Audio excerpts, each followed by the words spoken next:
नमस्कार दोस्तों, स्वागत है आप सभी का। दोस्तों मेरे गार्डन में अभी क्राइसेंथेमम के बहुत सारे फ्लावर आ रहे हैं और कुछ में कलियां बनी हुई है और कुछ ऐसे प्लांट है जो मैंने अभी लगाए हैं। मैं उसको कटिंग से लगाते ही रहती हूँ ताकि मुझे मई तक उसके फ्लावरिंग मिल सके। पिछली बार भी मई तक मेरे गार्डन में ये क्राइसेंथेमम के फ्लावर खिल रहे थे। दूसरे मैंने ये बीज से भी बहुत सारे प्लांट लगाए हैं। कोलेप्सिस, वर्बिना, डायंथस, हॉलीहॉक, डहेलिया, ये सब मैंने बीज से भी ग्रो किए हैं। कुछ मैं नर्सरी से लेके आई हूँ।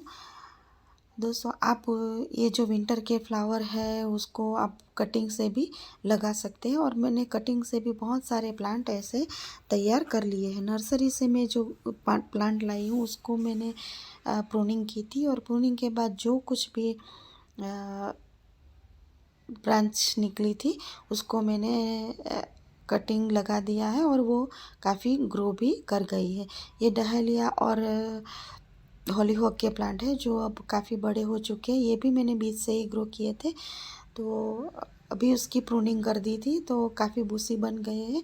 अब थोड़े ही टाइम में उसमें कलियाँ भी बनने शुरू हो जाएंगी और फ्लावरिंग स्टेज पे वो आ जाएंगे।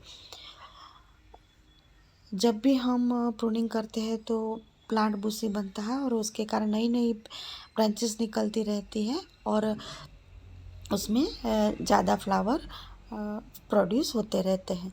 ये विंटर के फ्लावर प्लांट जो रहते हैं उसकी लाइफ पीरियड कम होती है और कम पीरियड में वो ज़्यादा फ्लावर प्रोड्यूस करते हैं, तो उसको खाद की भी ज़्यादा ज़रूरत पड़ती है। तो उसको ये प्लांट हैवी फीडर रहते हैं, तो हर 8-10 दिन में उसको लिक्विड फर्टिलाइज़र देते रहना चाहिए, वो भी अलग अलग। मैं उसको लिक्विड फर्टिलाइज़र देती हूँ मस्टर और मूंगफली के दाने का मिक्सर में क्रश करके उसको 7 दिन के लिए भिगो के रखती हूँ। उसमें गुड़ भी डालती हूँ और 7 दिन के बाद उसको छान के उसमें गोबर का लिक्विड फर्टिलाइज़र मिला के सभी प्लांटों को देती हूँ। ये हमें महीने में एक बार ही देना चाहिए और ये जब भी ये खाद देते हैं तो ध्यान रखिए कि मिट्टी सूखी होनी चाहिए, नहीं तो उससे फंगस भी क्रिएट होती है। इसके कारण उसकी सूखी मिट्टी है तब भी ये मस्टर का फर्टिलाइज़र आप डालिए। आप चाहो तो तैयार मस्टर केक मिलता है उसको भी भिगो के आप डाल सकते हैं, उसका रिजल्ट बहुत अच्छा मिलता है। उसके बाद में ऑनियन पील और फ्रूट के छिलके या तो वेजिटेबल के छिलके को भिगो के भी बारी बारी देती रहती हूँ। और मैन्युअल खाद तो मैं अच्छी तरह जब प्लांट लगाती हूँ तब देती हूँ और उसके बाद महीने में एक बार मैं मुट्ठी मुट्ठी ये सभी प्लांटों को दे देती हूँ। इसके कारण मेरे प्लांट बहुत अच्छी तरह ग्रो करते हैं और फ्लावरिंग भी बहुत अच्छी होती है। ये पेंटास के है जो उसको भी मैंने प्रूनिंग कर दी थी, अब काफ़ी बूसी बन गए हैं, ये भी आसानी से ग्रो हो जाते हैं। ये मेरे स्टॉक के 2 प्लांट लगे हुए हैं, ये कोलियप्सिस के हैं और गलाडिया के भी बहुत सारे अपने आप निकल के आए हैं। दोस्तों पेंटास के फ्लावर आप ज़रूर आपके गार्डन में लगाइए क्योंकि ये पूरे साल फ्लावरिंग करता रहता है और गुच्छों में फूल आते हैं और 3-4 कलर में उसके प्लांट आते हैं। ये सब मैं जो भी कटिंग रहती है उसमें लगाती रहती हूँ। यहाँ पे बहुत सारी कटिंग मैंने लगाई है और काफ़ी लग भी गई है और उससे भी मेरे विंटर के बहुत सारे प्लांट तैयार हो जाएंगे। मेरे पास इतनी ज़्यादा वैरायटी के प्लांट नहीं है, जो भी है उसको मैं मल्टीप्लाई करके लगाती रहती हूँ। ये डॉग फ्लावर की कटिंग मैंने लगाई थी, वो बहुत अच्छी तरह ग्रो हो गई है। विंटर के फ्लावरिंग प्लांट को हम पानी देते वक्त भी ध्यान रखना चाहिए क्योंकि ज़्यादा ओवर वाटरिंग से भी ये ख़राब हो जाते हैं क्योंकि उसके रूट बहुत नाजुक होते हैं। उसको जब भी ऊपर की मिट्टी थोड़ी सी सूखी दिखे उसके बाद ही पानी देना है और ध्यान रखना है कि उसके फ्लावर के ऊपर पानी हमें नहीं देना है, नहीं तो उसके फ्लावर जल्दी ख़राब हो जाएंगे। और जो भी उसके ऊपर फ्लावर लगते हैं उसको टाइम टाइम पे पिंचिंग करते रहिए। उसको स्पैन फ्लावर को निकालते रहिए, तभी ये प्लांट अच्छी तरह ग्रो करेगा और उसमें बूसी बनता रहेगा और फ्लावरिंग भी ज़्यादा आएगी। ये गजानिया के हैं, वो भी मल्टीप्लाई होता रहता है।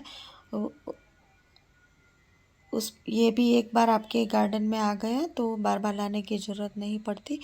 अब बस सिर्फ इसको गर्मी में बचा के रखेंगे तो आपके गार्डन में पूरे साल बना रहेगा। ये डहेलिया की कटिंग लगाई थी, ये भी बहुत अच्छी तरह ग्रो हो गई है। ये बिकोनिया के, ये भी मेरे बूसी बन गए हैं। ये भी कटिंग से आसानी से ग्रो हो जाता है। ये पिटोनिया के भी प्लांट आसानी से कटिंग से नए नए प्लांट बनते रहते हैं। मैंने भी काफ़ी कुछ लगा के रखे हैं और उसी से मैं ज़्यादा प्लांट बना लूँगी। दोस्तों इसी तरह हम कई सारे विंटर के प्लांट कटिंग से ग्रो करके मल्टीप्लाई करके अपने गार्डन में लगा सकते हैं। ऐसा ज़रूरी नहीं कि बहुत सारे अलग अलग वैरायटी के प्लांट होंगे तभी आपका विंटर का गार्डन सुंदर दिखेगा। ऐसे 4-5 वैरायटी भी आप ज़्यादा लगाओगे तो भी आपके गार्डन बहुत सुंदर फूलों से भर जाएगा। ये विदेशी कलांचो है, ये भी का फ्लावरिंग शुरू हो गई है और इसके फ्लावर 1-1.5 महीने तक उसमें लगे रहते हैं और जल्दी ख़राब भी नहीं होते और बहुत सुंदर दिखते हैं। ये भी एक बार आपके गार्डन में आ गया तो बार बार लाने की ज़रूरत नहीं पड़ती। ये कॉक्सकॉम के हैं, ये भी मेरे फ्री के ही है, अपने आप निकले हैं। पिछले साल मैंने लगाए थे तो उसी के बीज से ही ये ग्रो हुए हैं और जैसे जैसे ग्रो होते गए मैं यहाँ पे क्यारे मैंने लगा दिए हैं। मेरे पास 3 कलर के हैं, तीसरा कलर अभी आया नहीं है। अब ये वो जब फ्लावरिंग लगेगा तो मैं आपके साथ ज़रूर शेयर करूँगी। बस दोस्तों इसी तरह आप अपने गार्डन में विंटर के फ्लावर की केयर रखेंगे तो आपका गार्डन भी फूलों से भर जाएगा और अप्रैल मई तक आपके गार्डन में ये फ्लावरिंग करते रहेंगे।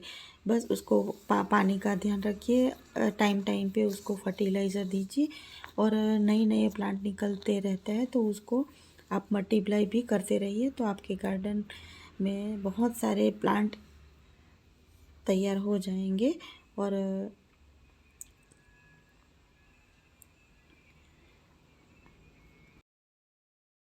आपको बार बार नर्सरी से प्लांट खरीदने की ज़रूरत भी नहीं पड़ेगी।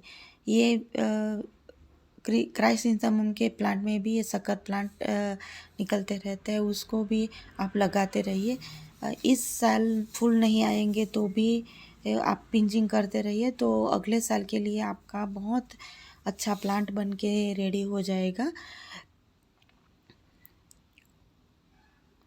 दोस्तों ये क्राइसेंथेमम में जो अलग अलग कलर के फ्लावर आते हैं उसमें पत्तियां भी अलग अलग कलर की होती है तो आप उसकी पत्तियों से भी आप फ्लावर प्लांट को पहचान सकते हैं कि उसमें किस कलर के फ्लावर आएंगे।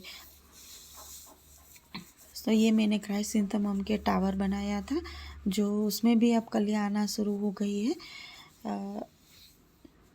काफ़ी सारी कलियाँ आ गई है। उसमें जब सभी कलियाँ खिल जाएगी तो ये बहुत सुंदर दिखेगा। दोस्तों मेरा ये वीडियो आपको अच्छा लगा तो लाइक शेयर और सब्सक्राइब जरूर कीजिएगा। दोस्तों फिर मिलते हैं नई टॉपिक के साथ, तब तक के लिए बाय, हैप्पी गार्डनिंग।